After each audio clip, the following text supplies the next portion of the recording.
con todos. Bienvenido, muy buenas tardes con todos. Bienvenido Luis, es un placer tener el día de hoy en nuestras charlas quincenales habituales a Luis Rivera, estudiante de la carrera de matemáticas de la Facultad de Ciencias de la Universidad Central del Ecuador, quien nos va a hablar sobre su trabajo de titulación, quien viene trabajando en toda la maravilla que es la teoría de conjuntos, ¿sí? Y nos va a hablar sobre el teorema de comparación de Cantor. Bienvenido, Luis, el auditorio es tuyo, te escuchamos, vibra con matemáticas, haznos el tipo que sabe hacer matemáticas, ¿sí? Muchas Ya, gracias, gracias. Juan. Bueno, primero agradecer al grupo de geometría por la invitación. Voy el día de hoy a hablarles un poquito del teorema de comparación de Cantor. Vamos a empezar dando un contexto de cómo surge el teorema y enseguida vamos a dar un marco de trabajo en donde poderle dar un significado al resultado. Y finalmente, pues comentar algunas pequeñas consecuencias de este teorema. ¿Ya? Bueno, en primera instancia, Cantor muestra que los números naturales, los enteros, los racionales, se pueden poner en biyección, que de cierta manera, intuitivamente podríamos pensarlo, es como afirmar que tienen la misma cantidad de elementos. Más adelante, basado él en otros problemas sobre los números algebraicos, se ve en la necesidad de mostrar que R es o no numerable, es decir, si se puede poner en sucesión como los números naturales. Para sorpresa de él y para todos nosotros, pues resulta que de cierta manera, en cierto sentido, pues los números reales son más grandes que los naturales, que los enteros, que los racionales. Y es justamente aquí en donde surge una técnica muy conocida, que es la diagonalización de Cantor, ¿no? Enseguida, ya que una vez Cantor obtiene este, digámoslo así, nuevo infinito, ya se tiene un infinito que es el de los naturales y enseguida pasa al de los reales, se pregunta si hay algo más grande que los números reales. En cierto sentido, que ya lo vamos a ir aclarando poco a poco. Una primera intuición que él mismo tuvo es de precisamente considerar a R como un segmento de recta y equipararlo con un cuadrado. Al principio, él en la correspondencia con Dedekind dice que a él se le hace que no son equiparables, que precisamente un cuadrado sí que es más grande en cierto sentido que una línea. ¿En qué sentido? Como los reales son más grandes que los naturales, ¿no? En este caso, pues él pensaba que el cuadrado es más grande que la línea, ¿no? Y es que precisamente él decía que como dos componentes independientes pueden ir y unirse hacia una misma componente, ¿no? Y es que estaba arraigada ahí un poco la noción de dimensión, la cual después de Cantor decir que no, que realmente el cuadrado no es más grande que la línea, se desvanece esta noción de dimensión y más adelante se la establece de mejor manera, ¿no? Y justamente posteriormente se da esta noción en el contexto de la álgebra lineal, ¿no? Bueno. Para sorpresa de él, pues resulta que el cuadrado y el segmento de recta tienen la misma cardinalidad. Él le llama cardinalidad a, entre comillas, llamémosle, la cantidad de elementos o el hecho de poder poner en biyección a los conjuntos en cuestión. Dicho esto, él comienza a indagar un poco más y observa que en realidad Rn es equiparable o se puede poner en biyección con los reales. Esto lo hace en una carta que le envía Dedekind el 25 de junio de 1877. Y justamente ahí él le dice que él lo ve y no lo cree, porque es algo muy extraño que las tres dimensiones, por ejemplo, se puedan poner en biyección con una recta. Entonces le hace muy extraño y es realmente muy, muy loco, ¿no? Después sí que vienen aspectos como, por ejemplo, topológicos, en donde sí realmente podemos hacer una distinción más clara entre una recta y un cuadrado, ¿no?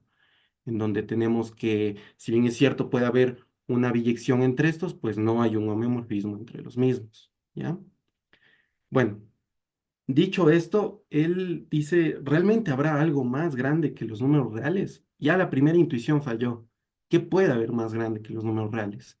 Si entre los conjuntos que en ese momento se conocían era R y los Rn, y todos ellos, pues resulta que se pueden poner en biyección. Entonces, ¿de dónde nos sacamos otro conjunto más grande?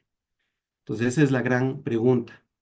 Ya fuera inclusive de los números reales, dado un conjunto, la pregunta esencial es de si existe un conjunto que sea más grande que el fijado. Ahora, por supuesto, es muy ambiguo decir más grande, ¿no? Ponerlo entre comillas y decirlo así nomás es bastante ambiguo. Por lo que para darle un sentido a la pregunta y también a la respuesta, vamos a indagar un poquito, vamos a meternos un poquito en lo que es en la teoría del orden, que está dentro de lo que es la teoría de conjuntos, y vamos a ver precisamente cómo los números ordinales nos permiten contextualizar la pregunta y asimismo la respuesta. Antes que nada, pues en el caso finito no hay mucho que hacer, pues. Si tenemos un conjunto finito, esto quiere decir que es un conjunto que tiene n elementos, donde n pertenece, en este caso hemos puesto la notación ordinal de los números naturales, omega. Uno puede probar mediante varias técnicas que el conjunto de partes posee 2 al n elementos. Entonces, en este sentido, pues se ve que el conjunto de partes tiene más elementos que el conjunto en cuestión, ¿no? Entonces, en el caso finito no hay mucho que decir, pero es en el caso infinito en donde no solamente resulta difícil la cuestión, sino que no tiene sentido hablar de cantidad de elementos para empezar. Y es por eso que con antelación hemos dicho cantidad de elementos, entre comillas, ¿no? Ahora, para darle, reitero, este sentido, vamos en primera instancia a hablar de los números ordinales, para posteriormente darle asimismo un sentido a los números cardinales, que ya lo hemos dicho someramente, lo hemos dicho muy por encima, y así pues ver el teorema de Cantor en un cierto contexto, porque realmente el teorema de Cantor, de comparación de Cantor, se puede dar de forma que uno no introduzca los números ordinales, ni los cardinales, ni nada de la teoría del orden. Sin embargo, para darle el sentido que buscamos, sí que hay que tener todos estos ingredientes.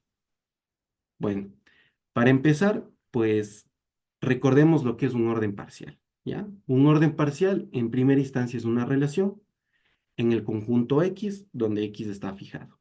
Una relación, hay que recordar, es un subconjunto del producto cartesiano del conjunto consigo mismo. Y esta relación, para que sea un orden parcial, ha de cumplir tres proposiciones, ¿no? Que son la reflexividad, la antisimetría y la transitividad. ¿Ya? Son estas tres condiciones que se piden para que una relación, pues precisamente se pueda denominar un orden parcial. Esta denominación de parcial es porque en estas tres propiedades realmente no encontramos indicios de, si dado dos elementos, puedo decir que el par ordenado formado por ellos está en R, no está en la relación. En ninguna de las tres, reitero, se dice aquello. Es por eso que cuando se puede tener esta propiedad de que dado cualesquier elementos de X, el par ordenado formado por ellos está en R, se dice que pues R es un orden total, ¿no? Que es algo más cercano a lo que inclusive uno puede observar en lo que pasa en la recta, en los naturales, a pesar de que en los naturales tenemos algo mucho más fuerte, que es un buen orden, ¿sí?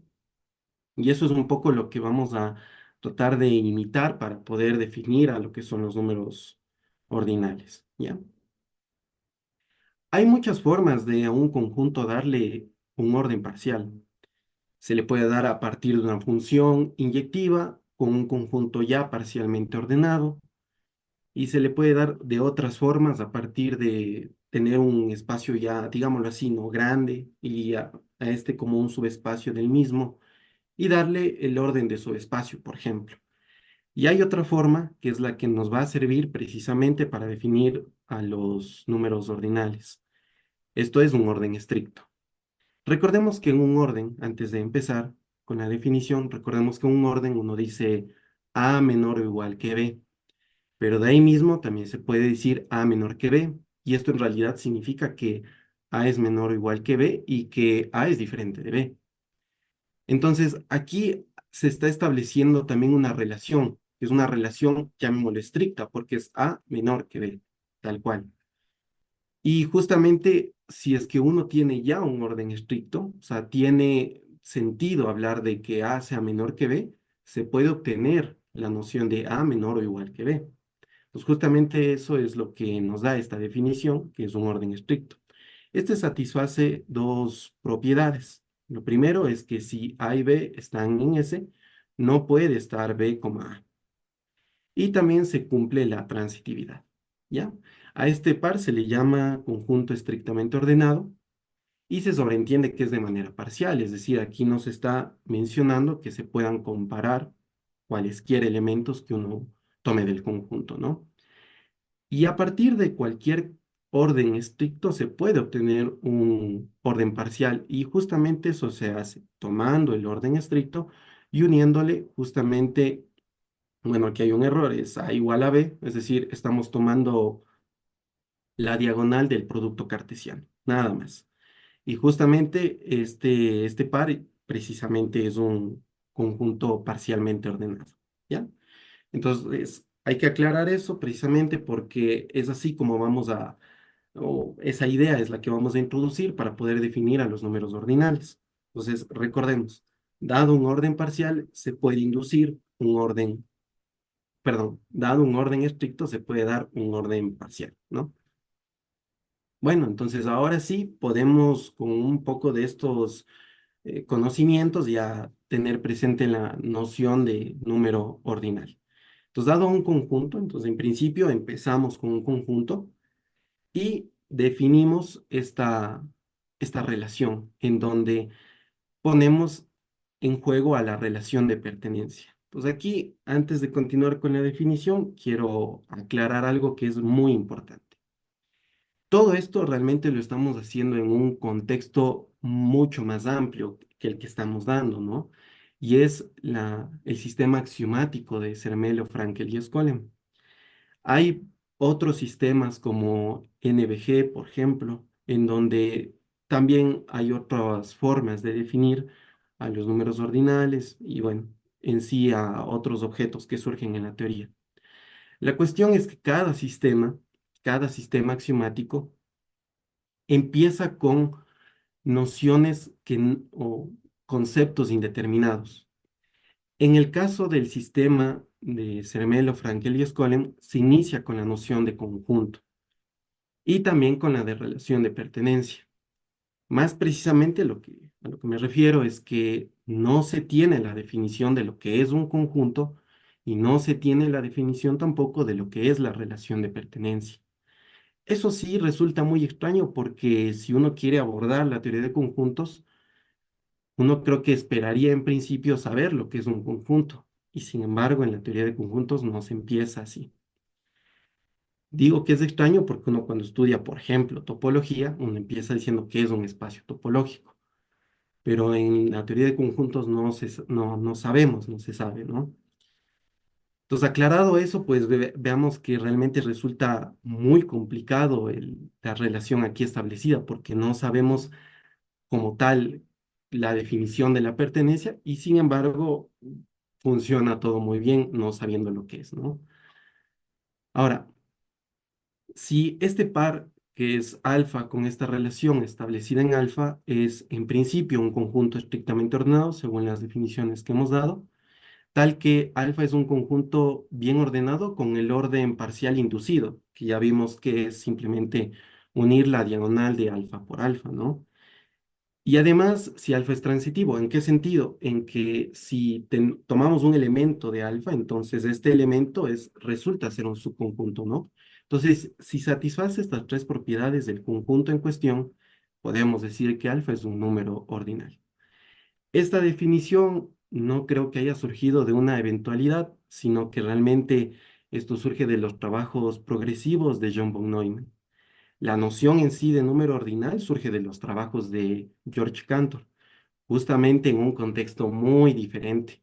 Y ahí vemos cómo diferentes ramas de la matemática se van conectando. Los números ordinales, para ser más claro, resulta que surgen en el contexto de las series de Fourier, cuando Cantor estaba estudiando la unicidad de los coeficientes de las series de Fourier. Es decir, estaba estudiando condiciones necesarias y suficientes para esta unicidad. Y justamente al comenzar a introducir ciertos conceptos como el derivado topológico, etcétera, ve que uno puede derivar más allá de lo que los números naturales nos dejan contar. Y es ahí donde introduce a los números ordinales y justamente es interesante ver que él se disculpa por la introducción de estos números un tanto artificiales que nos permiten contar de cierta manera más allá de los números naturales, ¿no? John von Neumann define a los números naturales de la siguiente forma: al cero como el vacío, uno como el conjunto formado por el vacío, dos de esta forma, tres de esta forma, y etcétera, ¿no? Estos conjuntos así definidos resulta que son números ordinales, ¿ya? La forma de mostrar se basa en la teoría de conjuntos, en el sistema que les comentaba de Zermelo-Fraenkel, mediante los axiomas de Peano. En este caso, de la axiomática presente resultan ya ser teoremas, ¿no? Pero, sin embargo, por tradición se les llama en este contexto igual axiomas de Peano, ¿no? Ahora, resulta que uno ya tiene, ¿no? El cero, el uno, el 2 y etcétera, los números naturales. Dados algunos axiomas, no se sabe si realmente estos números, estos conjuntos en principio, están contenidos en algún conjunto. Entonces, lo que se da es un axioma, el axioma de infinitud, el cual nos dice que básicamente existe el conjunto de los números naturales. Básicamente, ¿no? Es algo muy similar a lo que presentan los axiomas de Peano en sí. Y una vez que se obtiene este, pues se comienza a tomar los llamados sucesores, que no es más que considerarle al conjunto y unirle al conjunto formado por ese conjunto.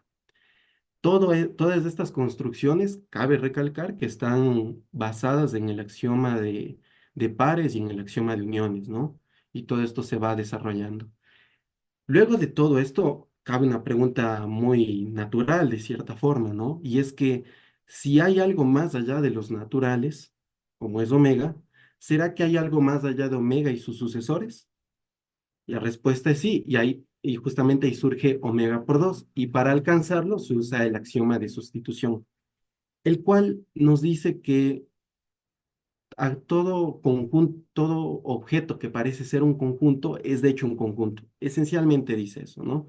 Realmente es muy técnico el axioma y justamente no compete a los fines de lo que estamos hablando. Bueno, dicho esto, pues uno comienza a desarrollar muchas propiedades sobre los números ordinales basados justamente en el objetivo que tenemos, ¿no? Y bueno, entre eso resulta que se tiene un teorema muy bonito que es el teorema del conteo. El nombre es muy a propósito, el cual nos dice tal cual que todo conjunto bien ordenado, recordemos nuevamente que un conjunto se dice que es bien ordenado cuando en primera instancia tiene un orden parcial y todo subconjunto no vacío contiene un elemento menor con respecto a ese orden parcial, ¿ya? Entonces, todo conjunto bien ordenado, o sea, todo conjunto de esta forma que he mencionado, es semejante, ya voy a aclarar qué significa eso, a un número ordinal.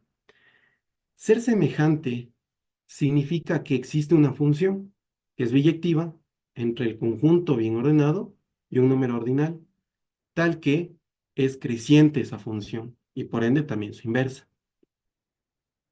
Y pues esencialmente lo que esto nos está diciendo, si lo queremos ver de otra forma, es que los números ordinales en realidad atrapan en el orden de los conjuntos.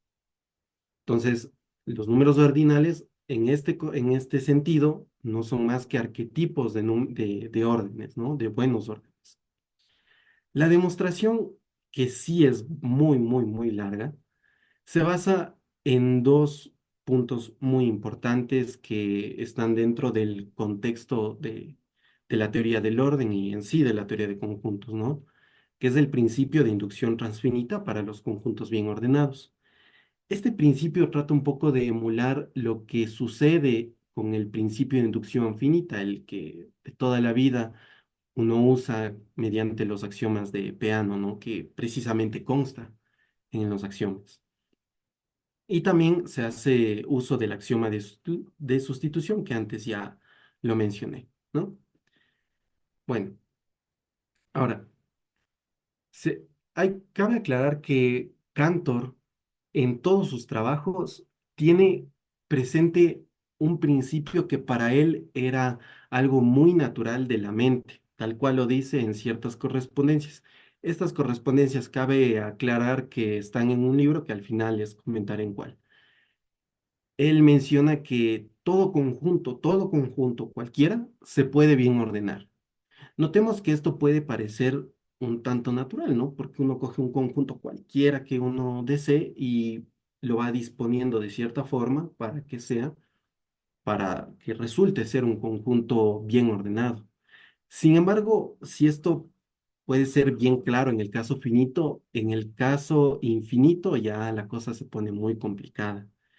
Entonces, eso se dio cuenta Cermelo cuando más adelante estaba, digámoslo así, como que editando ciertos artículos de Cantor. Y ahí es cuando precisamente él, a luz el axioma de elección, pues él demuestra este como un teorema. Pero no solamente resulta que es un teorema, o sea, una consecuencia finalmente del axioma de elección, sino que resulta ser equivalente. Y en esta equivalencia también está otro gran resultado que es el lema de Zorn, ¿no?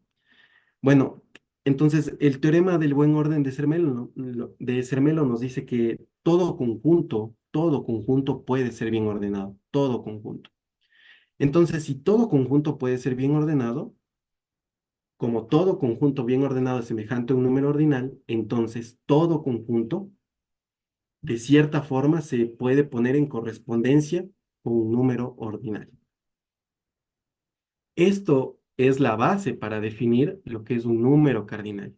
¿Por qué? Porque dado un conjunto, lo podemos bien ordenar. Ojo, el buen ordenamiento que se da es uno que no conocemos porque está ahí involucrado el axioma de elección y por ende, pues no es constructible dicho buen orden, ¿no? A menos que el conjunto tenga ciertas propiedades que nos ayuden, pero en general ese orden no es constructible. Bueno, la cuestión es que dado ese orden, existe un número ordinal que es semejante a este. Si cambiamos el orden, cambia el número ordinal, ¿no? Entonces, esto de cierta manera sí es extraño porque uno pensaría que los números ordinales finalmente nos están permitiendo contar el número de elementos de conjuntos infinitos, pero en realidad, gracias al teorema del conteo, lo que están haciendo es atrapando los buenos órdenes de los conjuntos o los posibles buenos órdenes de los conjuntos. Entonces, en este sentido, pues no hay cómo tomar uno de ellos arbitrariamente. Entonces, lo que se hace es tomar el más chiquito de los números ordinales que se pueden poner biyectivamente con el conjunto, ¿no? Entonces, un cardinal no es más que un número ordinal especial. Este mínimo existe porque uno prueba varias propiedades en los números ordinales, tal que uno encuentra que si se tiene un conjunto de números ordinales, este conjunto está bien ordenado. Entonces, todo su conjunto no vacío tiene elemento menor y ahí es por eso que uno puede atrapar este elemento menor y tiene sentido hablar del cardinal. También aquí cabe destacar, ¿no?, que se está tomando un número ordinal, cualquiera en principio, ¿no? Y se está definiendo el cardinal de X a partir de ese número ordinal. Si es que se cambia el número ordinal, una pregunta muy natural sería si el cardinal también cambia, porque se está tomando el elemento menor en otro conjunto. La cuestión es que no hay ningún problema, el cardinal está bien definido, se cambie o se tenga aquí número ordinal cualquiera, ¿ya? Pues hay que llevarnos eso de que en este contexto en el que estamos trabajando, un número cardinal no es más que un número ordinal especial obtenido de esta forma. Lo digo así porque precisamente en otros contextos resulta que un número cardinal se puede definir como el conjunto formado por todos los conjuntos que son equipotentes o que se puedan poner en biyección con el conjunto en cuestión. Pero lastimosamente, en este contexto, eso no resulta ser un conjunto. Pero ya hablaré al final sobre eso un poco más. ¿Ya? Entonces, una primera propiedad importantísima que hay que tomar en cuenta es que si los números cardinales entre x y y son iguales, eso solo sucede si X se puede poner en biyección con Y, que es una propiedad que usualmente uno la toma incluso como una definición, ¿no? O la toma como una propiedad ya dada. El hecho que se tiene que los cardinales son iguales y solo sí se puede poner en biyección los conjuntos. Sin embargo, recordemos que aquí estamos trabajando con números ordinales y a priori no tiene nada que ver lo uno con lo otro, ¿no? Pero bueno, en principio veamos la demostración.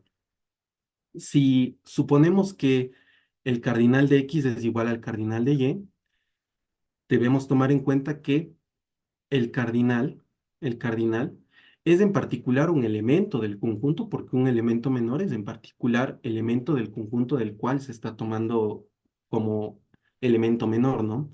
Entonces, en este caso, el cardinal de X satisface también la propiedad del conjunto que se está tomando este elemento menor, ¿no?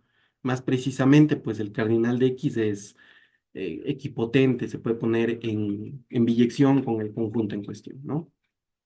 Entonces, por eso escribimos enseguida que, dado que X se puede poner en biyección con el cardinal de X y el cardinal de Y con Y, pues por transitividad o por composición de funciones finalmente, se puede obtener que X se puede poner en biyección con Y. Ya. Ahora, ¿qué pasa si se puede poner en biyección X con Y? Pues en principio, por transitividad nuevamente, el cardinal de X, que se puede poner en biyección con X, finalmente se puede poner en biyección con Y. Entonces, el cardinal de X, siendo un número ordinal, pues es un elemento de este conjunto finalmente, ¿no? Y ahí entra un poco esto que les mencionaba, que aquí se puede cambiar el número cardinal a beneficio, ¿no? Entonces, lo que se tiene es que como es un elemento en particular de ese conjunto, el cardinal de Y, siendo el elemento menor de ese conjunto, es menor o igual que el cardinal de X. Tomar en cuenta que aquí se está trabajando con el orden de los números ordinales, el cual es la pertenencia que ya hablamos al principio. Y asimismo se tiene que el cardinal de Y finalmente se puede poner en biyección con X y obtenemos lo mismo. Y finalmente por propiedades del orden, se obtiene que el cardinal de X es igual al cardinal de Y. Entonces se tiene esta primera propiedad y muy bien. Entonces en este caso, intuitivamente digamos que dos conjuntos finalmente tienen la misma cantidad de elementos y si se puede establecer una biyección entre ellos. Pero un poco nuestra cuestión era descubrir qué significa que uno sea más grande que el otro. Entonces, para darle ese sentido, vamos en principio a hablar sobre el teorema de Cantor-Roder-Bernstein, el cual nos va a dar esa pauta para poder hacer esa comparación, ¿no? Igual, este resultado sí se puede demostrar de varias formas, pero una de ellas que no es tan larga, pero que sí resulta un tanto complicadilla, ¿no? Es que dados dos conjuntos, si consideramos funciones cualesquiera entre estos conjuntos, se pueden obtener, ¿no? Dos conjuntos, el uno contenido en X, el otro contenido en Y, tal que la imagen directa a través de una función del un conjunto nos lleve hacia el otro. Y la otra función nos lleve del complemento del conjunto hacia el complemento del conjunto que está contenido en el dominio, ¿no? Esto de aquí se muestra mediante, de cierta forma, un argumento de punto fijo.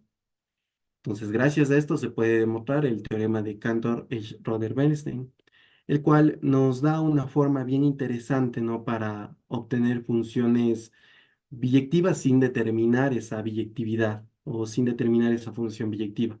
Esto es, básicamente obtener funciones inyectivas que vayan, la una de x a y y la otra de y a x. Y obtenidas esas funciones inyectivas, podemos finalmente decir que existe una función biyectiva entre los dos y gracias al anterior resultado, pues decir que sus cardinales son iguales. Entonces, este resultado da la pauta precisamente a que tengamos una noción de comparación y que podamos de cierta manera hablar de que un conjunto es más grande que el otro.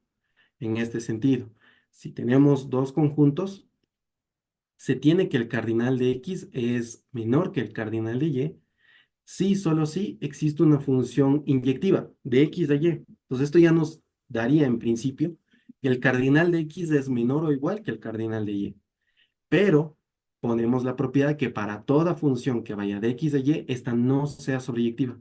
Entonces, dicho eso, pues resulta que se tiene la relación estricta, ¿no? Entonces ahí tiene en ese sentido, y a eso me refería antes, que un conjunto sea más grande que otro. Entonces, para poder mostrar que un conjunto es más grande que otro, o darle sentido a esa frase, pues vamos a tener que probar que podemos establecer una función inyectiva entre el conjunto X y el conjunto y que ninguna función que tomemos que vaya de X a Y sea sobreyectiva.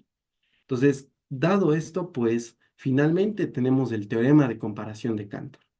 Entonces, este teorema parece quizá no sorprender mucho porque en el caso finito ya tenemos que el cardinal es el número de elementos, porque ahí coinciden los cardinales y los ordinales en el caso finito coinciden, y justamente gracias a eso se tiene esa noción de número de elementos de un conjunto finito, pues ahí se tiene, ¿no? Que el cardinal de x es menor que el cardinal de las partes de x, justamente porque n es menor que 2 a la n. Pero en el caso infinito, pues ya dijimos que no teníamos en principio una noción de qué nos referimos con cantidad de elementos, no sabíamos a qué mismo nos referíamos con que el conjunto sea más grande que el otro, etcétera. Pero, dado justamente el contexto en el que estamos, se puede tener esta representación del teorema, ¿no? Hay otros, o sea, realmente se puede, les decía, poner en otro contexto al teorema de comparación de Cantor. Simplemente uno lo que diría es que si se tiene un conjunto, no se puede obtener una función sobreyectiva que vaya de x hacia partes de x. Pero ahí se pierde totalmente la interpretación que le estamos logrando dar mediante las nociones de números ordinales y números cardinales, ¿no? Bueno, en principio, si x es vacío, ya tenemos, porque el cardinal de x, que resulta ser el cardinal de vacío, y por ende cero, porque el cardinal de vacío es vacío mismo, ¿no? Que lo definimos como cero. Y este es estrictamente menor o pertenece al conjunto formado por el vacío, que es igual a uno, y uno pues es el cardinal de sí mismo, porque el cardinal de un ordinal, bueno, el cardinal de un cardinal es el cardinal mismo, ¿no? Y finalmente es el cardinal de las partes de X, pero es en el caso cuando X es vacío. ¿Qué pasa cuando X no es vacío? Pues en principio veamos, recordemos, para poder establecer el resultado, primero tenemos que ver que se puede establecer una función inyectiva entre X y partes de X. Entonces a todo X le damos el conjunto formado por X, ¿no? Que hacemos solamente uso del axioma de pares. Y resulta que pues esta aplicación es inyectiva. Entonces con esto, en principio lo que tendríamos, reitero, es que el cardinal de x es menor o igual que el cardinal de las partes de x. Pero queremos probar que es más grande el cardinal de las partes de x. Entonces hay que ver que ninguna función que vaya de x hacia partes de x sea sobreyectiva. Entonces supongamos, por reducción al absurdo, que si hay una función que vaya de x hacia partes de x que sea sobreyectiva. Entonces, en este caso, y esta demostración es netamente de Cantor, ¿sí? Aquí utilizo una cláusula muy interesante. Con cláusula me refiero justamente a esta parte, esta fórmula, la cual nos dice que X no pertenece a su imagen, tiene todo el sentido y mediante el axioma de especificación que nos permite, dado un conjunto y una propiedad formal, obtener un conjunto se obtiene este conjunto C, ¿no? Entonces, este conjunto C, pues es un subconjunto de X, y dado que G es una función sobreyectiva, pues existe una preimagen. En este caso, llamémosle Z elemento de X, ¿ya? Hasta ahí no hay ningún problema. Pero vamos a ver qué sucede si nos preguntamos si Z pertenece a este conjunto. Porque por el principio del tercer excluido, si Z no está en C, pues debería estar en su complemento, por así decirlo, ¿no? O si Z no está, pues no está ahí tal cual. Pero bueno, si Z está en C, pues vemos que en principio Z está en X, ¿no? Es lo primero que cumple. Y lo segundo es que Z no está en su imagen, pero su imagen es C. Entonces, esto es un absurdo. ¿Eso qué quiere decir? Que Z no está en su imagen o no está en C. Pero si no está en C, dado que Z sí está en X, entonces Z está en C, pero C es la imagen de Z a través de G. Y nuevamente esto es un absurdo. Esto contradice el principio del tercer excluido, lo cual pues nos dice que hay algo, hay algún problema, ¿no? Por arriba. ¿Cuál es el problema? Haber supuesto que G es sobreyectiva. Por lo tanto, ninguna función que podamos considerar de X hacia las partes de X es sobreyectiva. Y finalmente, por el resultado anterior, pues ya tenemos que el cardinal de X finalmente es estrictamente menor que el cardinal de las partes de X. Entonces, ese es el teorema de comparación de Cantor. Realmente darle un contexto es bastante complicado porque uno tiene que meterse por los números ordinales, luego salir a los números cardinales y llegar a este punto. ¿Para qué? Para poder decir que tiene más sentido hablar que un conjunto sea más grande que el otro, ¿no? O poder hacer esta comparación. Entonces, finalmente, la respuesta a la pregunta de Cantor que se hizo más arriba, pues es que el conjunto de partes de R resulta ser más grande en el sentido en el que él estaba pensando que R es más grande que los naturales, que los números reales, ¿no? Ya. Ahora, veamos brevemente algunas consecuencias que tiene el teorema de Cantor en el contexto de la teoría de conjuntos como tal, ¿no? En principio, y esto es algo muy, muy interesante porque a priori uno tiene dos, o sea, tiene establecido como que dos infinitos, ¿no? Que uno va aprendiendo en cálculo, en varias áreas, ¿no? Y es precisamente el infinito de los números naturales y el infinito de los reales. Pero se puede ir más allá, porque si tenemos un infinito, un conjunto que es infinito, tomando el conjunto de partes de este conjunto nos vamos más allá. Tomando las partes de este conjunto nos vamos más allá y nos vamos más allá. Y podemos sacar el conjunto de partes tantas veces como queramos, porque ahora tenemos a los números ordinales que nos permiten ir más allá de los números naturales, ¿no? Bueno, entonces, una ejemplificación de eso es cuando uno tiene el primer número ordinal, que es un cardinal, el numerable, que es omega, ¿no?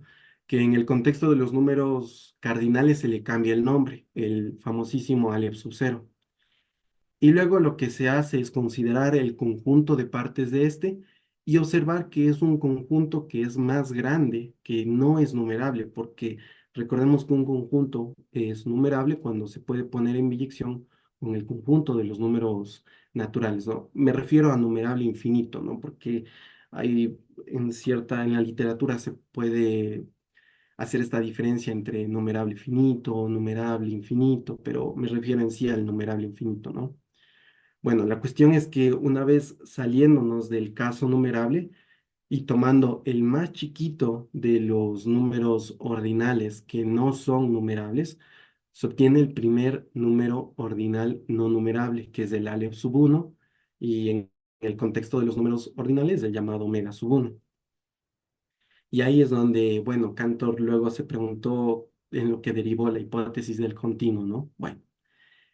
También está la determinación de no conjuntos. Ahora, esto es algo que es muy delicado. Realmente no he puesto mucho porque es una cuestión que se sigue trabajando. Y es que voy a poner en contexto un poco cuál es la situación. Ya les había mencionado antes que en sistema axiomático de Zermelo-Fraenkel, pues, y bueno, en sí en los sistemas axiomáticos uno tiene conceptos indeterminados. En el caso presente, pues se tiene que la noción de conjunto y la noción de relación de pertenencia no están definidas, son conceptos indeterminados.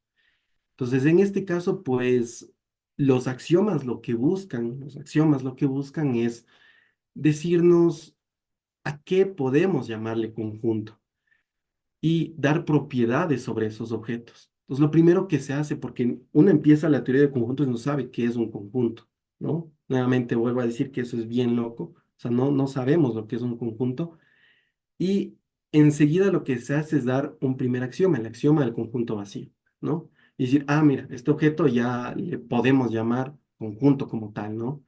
Y de ahí se van dando el resto de axiomas que un poco he ido comentando, que es el axioma de pares, el axioma de uniones, etcétera.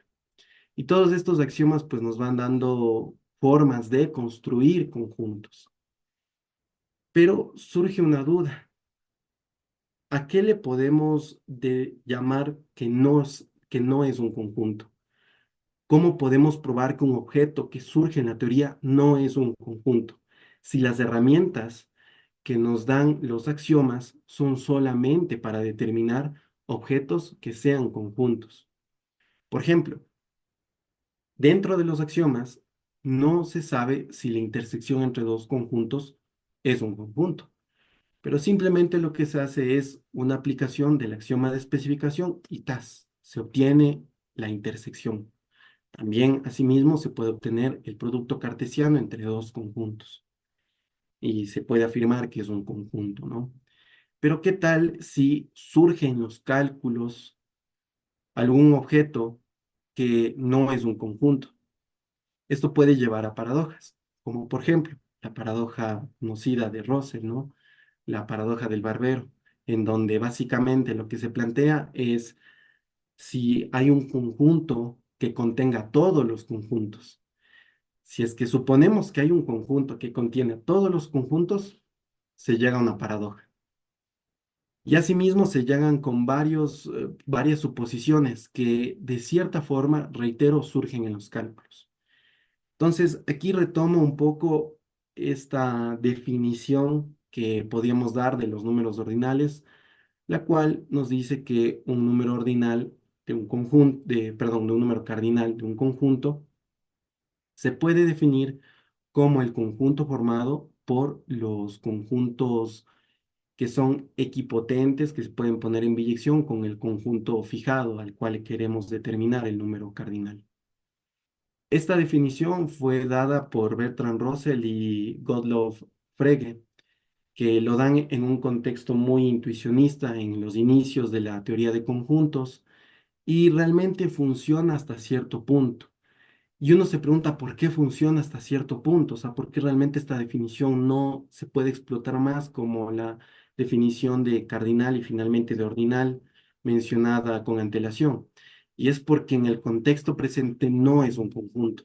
Entonces, eso es precisamente algo que se tiene que ver muy bien por qué no es un conjunto.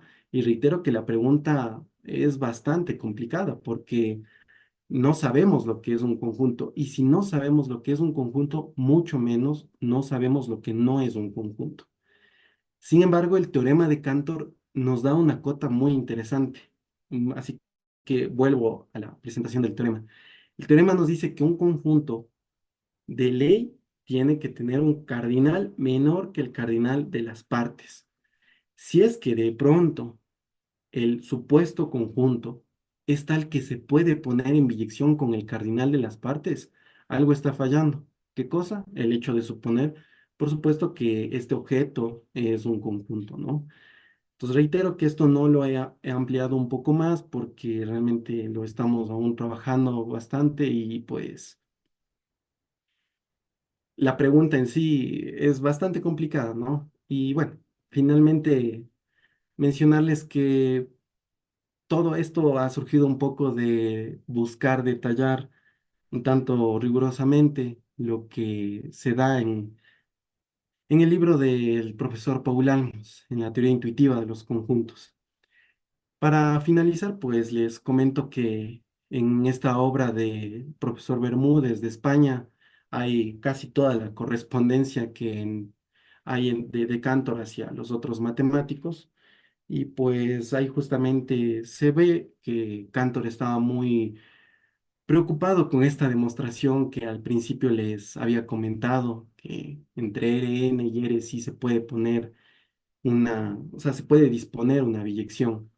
Y pues finalmente su revisor terminó siendo Richard de Deakin, ¿no? Quien al final pues también resultó ser alguien que contribuyó mucho a todo lo que hemos hablado. Solamente eso les quería comentar. Gracias. Bueno, muchas gracias, Luis. Primero les pido a todos abrir sus micrófonos para un aplauso, Luis. Y abrimos la ronda de preguntas. Chicos, si hay preguntas.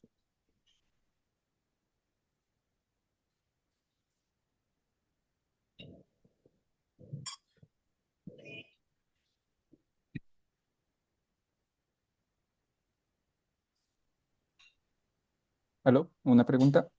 Sí, Sí, dale, dale. Eh, no sé si nos podemos regresar al dibujito que estaba al inicio, que poníamos la ya, correspondencia. sí, aquí. Ahí, ajá, entonces, o sea, no, es un hecho, ¿no es cierto?, que hay la misma cantidad de elementos del segmento de recta al cuadrado, ¿no es cierto? Sí, O sea, el cuadrado relleno, ¿no es cierto? Todo.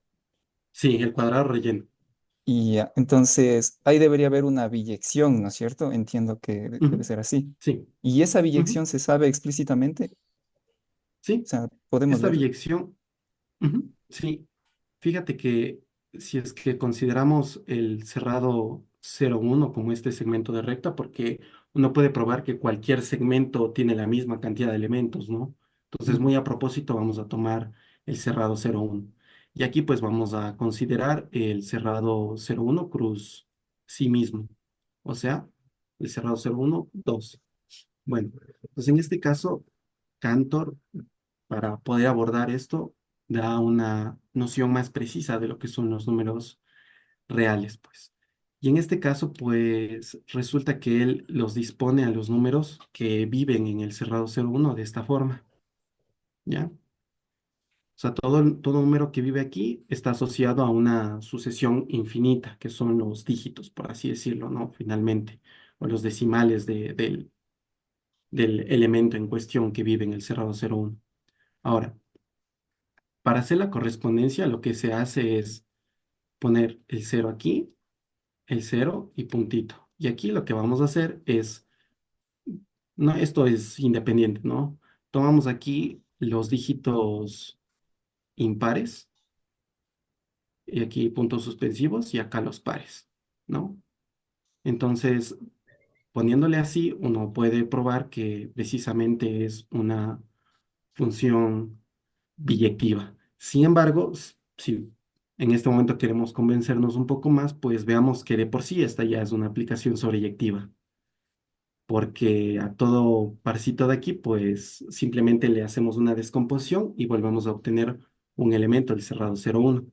Y esto ya lo que nos daría es una cota superior para la cardinalidad de él. Y luego lo que haríamos es obtener, porque ya tendríamos una cota superior y luego una cota inferior, y por el teorema de Cantor-Schroeder-Bernstein ya tenemos la igualdad. Sin embargo, esta es la que se presenta usualmente en los trabajos y resulta ser la biyección. Ah, ya, chévere. Gracias. Gracias igual. Oye, Luis, un comentario sobre la representación decimal de los números del intervalo 0 a 1. Ujú, ¿Cómo saltamos sobre la unicidad de la representación? Por ejemplo, el 0,5, ujú. y cuando tú coges el 0,49999999999, es el mismo cero Claro, ajá. cinco. ¿Puedes comentar un poco sobre este problema? Porque cuando vemos eso, no hay unicidad de representación. ¿Te acuerdas? ¿Se acuerdan todos ustedes en la escuela cuando nos enseñaban a escribir un número racional que estaba en fracción decimal y reconstruir el cociente de los dos enteros. En realidad, en cierta manera, el profesor nos enseñaba a resolver series sin saberlo. Ujú. Sí, ¿puedes comentar un poco sobre eso? Sí, es precisamente gracias a las series que se obtiene esa Ah, unicidad, porque mm, esta definición que da Cantor es mediante la convergencia de sucesiones de Cauchy y por ende hay unicidad en esa convergencia, porque estamos haciendo la convergencia en un espacio de Hausdorff y es algo que lo va probando poco a poco. Esto quizá no funciona con las cortaduras de Dedekind porque ahí no se tiene una representación muy explícita de lo que son los números reales dispuestos de esta forma. Entonces la unicidad finalmente se da por la convergencia de las sucesiones de Cauchy y también, bueno, o sea, no solamente por eso, sino si realmente hay que trabajar, hay una parte, una cuestión de las series que luego habilita un montón igual de problemas que se me salen totalmente de la discusión ahorita. ya. Pero era un poco poner en contexto el problema que puede haber cuando tú escribes el 0,1 a 2 a 3 y era poner el contexto el 0,5 y el Ujú. 0,499, podríamos pensar que son dos diferentes. Sí, en realidad son el mismo. Sí, y cómo abordar el problema de no tener una doble imagen, digamos, algo así, ¿no? Claro. Ujú, Ujú. Ahora, otra cosa que es súper interesante, puedes ponerte cuando introduciste la noción a partir del vacío, porque esquemáticamente damos la existencia del vacío, ¿sí? Eh, ya voy. A ver. es hermoso ver como el modelo finito, porque llamémoslo así, ¿no? Aunque incorrectamente, Luis, pero llamémosle a lo que tienes en la primera mitad de tu lámina, Ujú, llamemos el modelo finito, en donde sí. el vacío juega un papel crucial, Ujú, ¿sí? Y en la segunda lámina, el papel del vacío pasa a ser reemplazado por el primer ordinal, ujú, ¿sí? Y entonces ahí coméntanos un poco, porque una pregunta sería, ¿se nos escapará algún ordinal infinito que esté antes de los naturales? No sé, ¿no? Algo así. Una claro. pregunta como media natural, ¿sí? Sí, es que si pensamos en el infinito, gracias al axioma de elección, se tiene que este contiene un subconjunto que es equivalente o equipotente finalmente, que se puede poner en inyección con el conjunto de los números naturales. Entonces, no puede haber un ordinal infinito previo a este, porque por el axioma de elección tenemos que, o sea, de ley está el número ordinal de los naturales primerito. Y luego, si bien es cierto, uno puede pensar que hay como huecos, ¿no? Entre el cero y el uno y el 2 y posteriormente entre omega y omega el sucesor, que finalmente gracias a la aritmética se le llama omega más uno, omega más 2, etcétera. Pues fijémonos que la brecha que hay entre el cero y sus sucesores y omega es casi continua, o sea, realmente no hay unos huecos. ¿Por qué? Porque si uno piensa que hay alguien previo al ordinal de los naturales, sacando su sucesor, este de ley es finito, porque si es infinito, le contiene nuevamente a omega. Y ahí se puede dar una contradicción. ¿Por qué? Porque ningún número ordinal puede ser elemento de sí mismo. Entonces, es por eso. Y o sea, dicho esto, pues resulta, ¿no? Que yo les había comentado que de aquí sale omega 2 omega 3 luego sale omega por omega, omega elevado a omega. Todos ellos Todos ellos, aunque no lo creamos, pues resultan ser numerables. Entonces, gracias al teorema de Cantor, nos podemos ir más allá. Y gracias al hecho de irnos más allá, pues se presenta el primer número ordinal no numerable. Entonces, como es el primero, todos los que están atrás no son no numerables, es decir, son numerables. Y así uno puede ir construyendo más y más y más, ¿no? Porque es hermoso lo que se plantea, ¿no? Es poder, lo que hablabas hace un momento, poder poner todo conjunto en relación con un ordinal. Por ujú, lo tanto, a todo conjunto describirle en un buen orden, sí, eso es un wow, es un wow. Otra cuestión de más adelante, a ver. y pensando un poquitito cuando hablamos del X y el conjunto potencias de X, ¿no es cierto? Ujú, Lo clásico ahí sería el cardinal de los naturales y preguntarnos el cardinal del conjunto de potencias de los naturales, ujú, que es lo que usualmente llamamos el Aleph cero sí, y el Aleph uno. ujú. ¿Y podrías contarnos algo sobre la necesidad de la hipótesis del continuo o lo que pasó con un ganador de medalla Fields? Sí, ¿Sí? lo que, o sea, eso sí, les puedo comentar un poquito por encima Sí. que Paul Cohen, pues pudo Ujú. demostrar que gracias a ciertos trabajos también del gran Gödel, que es independiente esta hipótesis. Es decir, uno puede asumir que es cierta o no en este contexto, y esto se da porque no se pueden demostrar la hipótesis del continuo a partir de los axiomas presentes. Entonces, uno lo que hace es algo similar con el axioma de elección, es disponer si se usa o no ese resultado. Entonces, hay muchos trabajos en los cuales hacen uso de la hipótesis del continuo y otros en los que no. Y esto, o cualquiera de los dos bandos, digamos, puede resultar complicado, porque dado otra axiomática, no está probado eso, que pueda resultar ahí si ser demostrable o no. O sea, pueden ahí decir es falsa la hipótesis del continuo, o pueden finalmente decir no, sí se da. Pero en este contexto en el que estamos de Zermelo-Fraenkel, pues no se puede demostrar. Y eso surge un poquito, ¿no? Por la vía de los teoremas de incompletitud de Gödel y todo eso, ¿no? Y ahora, hablando de toda esta parte, ¿cómo le sientes que has estado viviéndole a Cantor con todo lo que has estado haciendo? Sí, un poco vivir las cosas hermosas y el enamorarse de hacer matemáticas. ¿Cómo les ves tú a las paradojas ahora que has visto como algo temible o algo necesario para el desarrollo de...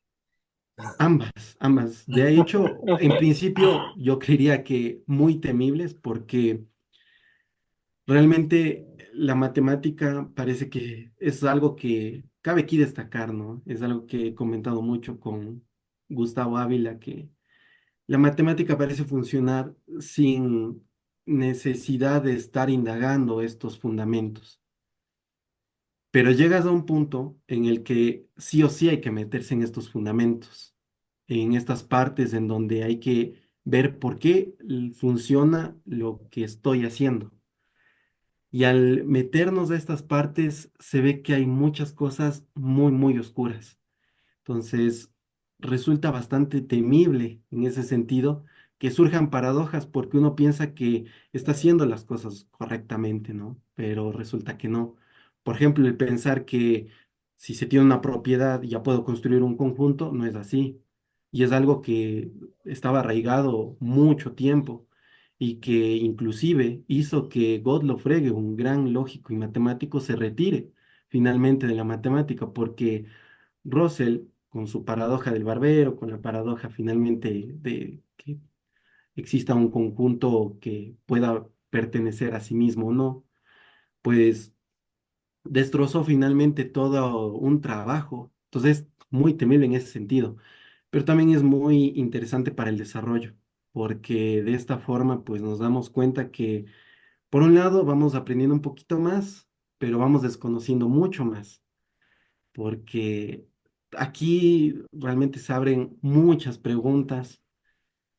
Es algo que igual lo comentaba con Juan, que toda la axiomática dada realmente está dada en una base finitista. Era algo que justamente preguntó al principio, ¿no? De que estamos partiendo desde vacío y todo. Entonces, una pregunta interesante es, ¿será que podemos dar una axiomática, pero para los conjuntos infinitos netamente, en donde ahora sí podamos hablar sin poner las comillas, sin decir es intuitivo? hablar de número de elementos, de conjuntos infinitos, porque es algo que aún queda ahí en vilo, ¿no? O sea, se tiene estas nociones intuitivas, todo, se puede comparar conjuntos, genial, pero no podemos decir que el número de elementos de los naturales es Alep sub cero. Entonces, hay algo que falta y esa falta reside precisamente en este fundamento de finitista de los propios axiomas. Entonces, esto abre un montón, pero lastimosamente en la teoría de conjuntos, pues no se ha desarrollado tanto tras estos grandes avances que hicieron Gödel y Paul Cohen, ¿no? Sí que se han dado algunos otros, pero nada tan sorprendente como que realmente no todo puede ser conocido, no todo puede ser demostrado. Hermoso, hermoso, hermoso. Una cuestión hermosa es la necesidad de las paradojas, ¿no? Unas Sí, paradojas viejas, como las de Zenón, son las sí, culpables de algo, de un revolucionamiento en la matemática griega, ¿sí? Y entonces han estado presentes y han formado parte. ¿Alguna otra pregunta? Podríamos quedar en una tertulia larguísima, pero ¿alguna sí, sí. pregunta extra? ¿Alguna pregunta?